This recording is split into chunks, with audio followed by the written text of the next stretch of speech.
Hello, ನಾ ಇವತ್ತ ನಮ್ಮ ಊರಾಗ ಯಲ್ಲಮ್ಮ ಗುಡ್ಡಕ್ಕ ಬಂಡಿಗಳು ಹೊಂಟಾವು. ಸೊ ವಿಡಿಯೋ ಮಾಡತ್ತೀನಿ. ಹೆಂಗೆ ಹೋಗ್ತಾರ ಏನೇನು ಪ್ರೊಸೀಜರ್ ಎಲ್ಲ ಹೇಳ್ಕೊಡ್ತೀನಿ.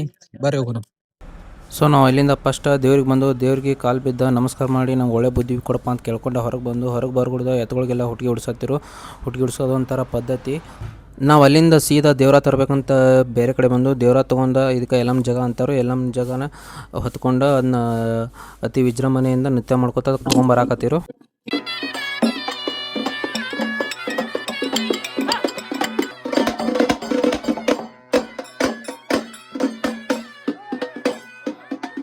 ನಮ್ಮ ಊರಾಗ ಯಲ್ಲಮ್ಮ ಗುಡ್ಡಕ್ಕ ಬಂಡಿಗಳು ಹೊಂಟಾವು. ಸೊ 8 ವರ್ಷದಿಂದ ಹೊಂಟಾವ. ಅದ್ರ ಪದ್ಧತಿ ಏನಂತ ನಮ್ಮ ಹಿರಿಯರು ಹೇಳ್ತಾರೆ ಇವತ್ತ. ಸೊ ಅವ್ರನ್ನ ಕೇಳೋಣ ಬರ್ರಿ. ಹಿರಿಯರಿಂದ ಬಂಡಿಗಳು ಎಷ್ಟು ವರ್ಷದಿಂದ ಹೋಗತ್ತವ್ರಿ ನಮ್ಮ ಊರಿಂದ? ನಮ್ಮ ಅಜ್ಜನ ಕಾರ್ಕರ್ತೀನಿ ಹೊಂಟದವ್ರಿ. ನಮ್ಮ ಊರಿಂದ ಈ ಪದ್ಧತಿ ಯಾವ ವರ್ಷ ಎಷ್ಟು ವರ್ಷದಿಂದ ನಡ್ಕೊತ ಬಂದೈತ್ರಿ? ಮತ್ತೆ ಇದ್ರ ಒಂದ್ ಸ್ವಲ್ಪ ಹಿಂದಿಂದ ಏನ್ ಹೇಳ್ರಲ್ಲ. ಈಗ ನಮ್ಮ ಊರಾಗ ಅಂದ್ರ ಸುಮಾರು ಅಧಿಕ ಕಾಲ ನಮಗೂ ಗೊತ್ತಿಲ್ಲ, ನಮ್ಮ ಹಿರಿಯರಿಗೆ ಗೊತ್ತಿರ ಅದ ಯಾವಾಗ ಹೋಗಿದಾವು ಏನ್ ಗೊತ್ತಿಲ್ಲ. ಆದ್ರೂ ನಮಗೆ ಸಣ್ಣಾಗಿದ್ದಾಗಿಂದ ನಾವು ಹೊಂಟವು. ಆದ್ರ ಸುಮಾರು ಒಂದು 50-60 ವರ್ಷ ಹಿಂದಿನ ಇತಿಹಾಸ ಇರ್ಬೋದ್ರಿ. ಊರಿಂದ ಎಷ್ಟು ಬಂಡಿಗಳು ಹೋಗ್ತಾವ್ರಿ ಇಲ್ಲಿಂದ? ನಮ್ಮ ಊರಿಂದ ಒಂದು ಸುಮಾರು 50-60 ಹೋಗ್ತಾವ್ರಿ. ಈಗ 2 ಪರಿಚಯ ಅಲ್ಲ, ಹಿಂಗಾಗಿ ಒಂದು ಪರಿಚಯ 30ರಿಂದ 40, 130 ಸರ್ಸ ಒಂದು 60 ತನಕ ಹೋಗ್ಬೋದು. ಇಲ್ಲಿಂದ ಬಂಡಿಗಳು ಏನ್ ಯಲ್ಲಮ್ಮ ಗುಡ್ಡಕ್ಕೆ ಹೋಗ್ತಾವು. ಸೊ ಅದ್ರ ಪದ್ಧತಿ ಏನ ಆಚರಣೆಗಳೇನ ನಮ್ಮ ಸಾಹೇಬ್ರು ಇವತ್ತು ಹೇಳ್ತಾರೋ. ಅದ ಏನೇನ್ ಹೆಂಗ್ ನಡ್ಕೊಂಡ್ ಬಂದೈತೆ ಅನ್ನೋದು ಅವ್ರ ಏನ್ ಹೇಳ್ತಾರ ಕೇಳೋಣ ಬರ್ರಿ. ಎಲ್ಲಾ ದೇವಿಯ ಭಕ್ತರಿಗೆ ವಿನಂತಿ. ಈಗ ಸಹಸಾ ಇದೊಂದು 100 ವರ್ಷಗಟ್ಟಲೆ ನಡ್ಕೊಂಡು ಬಂದಂತ ಇದೊಂದು ದೇವಿ ಒಂದು ಸಂಪ್ರದಾಯ. ಎಲ್ಲಾ ನಮ್ಮ ನಿಪ್ಪಾಣ ಗ್ರಾಮಸ್ಥರು, ಯುವಕರು, ಎಲ್ಲಾ ಹಿರಿಯರು ಯಥಾ ಪ್ರಕಾರ ಈ ದೇವಿ ಆರಾಧನೆ ಮಾಡ್ಕೋತ ದೈನಂದಿಕವಾಗಿ ವರ್ಷ ಹಬ್ಬ ಆಚರಣೆ ಮಾಡ್ಕೋತ ಇದನ್ನ ಅತ್ಯುನ್ನತ ಜಾತ್ರೆ ನೆರವೇರಿಸುವಂತ ಯಲ್ಲಮ್ಮನ ದೇವಿ ಸದಾ ಅವಕಾಶದಿಂದ ಹೋಗಿ ಬಂದ ಗುಡ್ಡಕ್ಕೆ ಹೋಗಿ ಬಂದ ಎಲ್ಲಾರು ಅದನ್ನ ಒಂದು ಆಚರಣೆ ಮಾಡ್ತಾರೋ ಅಂತ ನಮ್ಮ ಇದು ಅನಿಸಿಕೆ.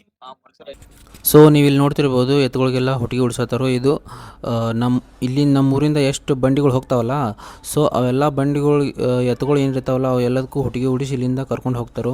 ಈಗ ನೋಡ್ದ ಇಲ್ಲಿ ಬರಾಕತ್ತಾರಲ್ಲ ಇವ್ರು ನಮ್ಮ ಆರ್ಮಿ ಸಾಹೇಬ್ರವ್ರ ಆರ್ಮಿ ವರ್ಕ್ ಮಾಡ್ತಾರೋ. ಸೊ ಇವ್ರ ವರ್ಷ ಯಲ್ಲಮ್ಮ ಗುಡ್ಡಕ್ಕೆ ಜಾತ್ರೆ ಹೋಗೋ ಸಲುವಾಗಿ ಸೂಟಿ ತಗೊಂಡ ಬರ್ತಾರೋ. ಆಕ್ಚುಲಿ ನಮ್ಮ ಫ್ರೆಂಡ್ ಇವ್ರ ಬಂಡಿ ಐತಲ್ಲ ಫಸ್ಟ್ ಪೈಲ ನಮ್ಮ ಊರ ಫಸ್ಟ್ ಪೈಲ ಬಂಡಿ ಬೆಳಗ್ಗೆ 6 ಗಂಟೆಗೆ ಅಂದ್ರೆ ತಂದು ತರಬಿರ್ತಾನೆ. ಯಲ್ಲಮ್ಮ ಗುಡ್ಡಕ್ಕೆ ಹೋಗಕ ಫುಲ್ ಎಲ್ಲ ರೆಡಿ ಮಾಡಿರ್ತಾರೋ. ನೀವು ನೋಡ್ಬೋದು ಫುಲ್ ಡೀಟೇಲ್ ಆಗಿ ನೋಡೋ ಬಂಡಿರೆಲ್ಲ ಹಿಂಗೆಲ್ಲ ಸವಾರಿ ಕಟ್ಟೆಲ್ಲ ಫುಲ್ ರೆಡಿ ಮಾಡ್ಕೊಂಡು ಎಲ್ಲ ಎತ್ತುಗಳೆಲ್ಲ ತಗೊಂಬಂದು ರೆಡಿಯಾಗಿ ನಿಂತಿರ್ತಾನೆ ನಮ್ಮ ಹುಡುಗ. ದೋಸ್ತ ಜರ್ನಿ ಹೆಂಗಿರ್ತೈತಿ ಒಂದ್ ಸ್ವಲ್ಪ ಹೇಳು. ಜರ್ನಿ ಮಾತ್ರ ನೋಡಪ್ಪ, ದೇವ್ರಿಗೆ ಸೂಪರ್ ಜರ್ನಿ. ಎಕ್ಸ್ಪೀರಿಯನ್ಸ್ ಅಂದ್ರೆ 8 ವರ್ಷ ಎಕ್ಸ್ಪೀರಿಯನ್ಸ್.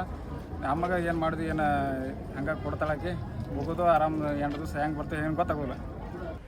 ಸೊ ನಾವು ನೋಡಿದ್ರಲ್ಲ ಫ್ರೆಂಡ್ಸ್, ನಮ್ಮ ಫ್ರೆಂಡ್ ಎಷ್ಟು ನೀಟಾಗಿ ಹೇಳ್ದ. ಹೆಂಗೆ ಕರ್ಕೊಂಡು ಹೋಗ್ತಾಳೆ, ಹೆಂಗೆ ತಂದು ಬಿಡ್ತಾಳೆ ಗೊತ್ತಾಗಂಗಿಲ್ಲ ಅಂತ. ಸೊ ಆ ಶಕ್ತಿ ದೇವ್ರು ನಮ್ಗೆ ಕೊಡ್ತಾನೆ ಅನ್ನೋ ರೀತಿ ನಂಬಿಕೆ ನಮ್ಮ ಜನಗಳಿಗೆ. ನೋಡಿ ಈಗೆಲ್ಲ ಎತ್ಕೊಂಡೆಲ್ಲ ಹುಟ್ಟಿಗೆ ಹುಟ್ಟಿಸಿ ಕೊಳ ಕರ್ಕೊಂಡು ಹೋಗ್ತಾರೋ. ಬಂಡಿಗೆಲ್ಲ ಕೊಳ ಕಟ್ಟಿ ಇನ್ನು ಹೋಗಕ್ಕೆ ಅನುಕೂಲ ಮಾಡ್ಕೊಂಡು ಹೋಗೇ ಬಿಡೋದು ಇನ್ನು ಡೈರೆಕ್ಟ್ ಯಲ್ಲಮ್ಮ ಗುಡ್ಡಕ್ಕೆ.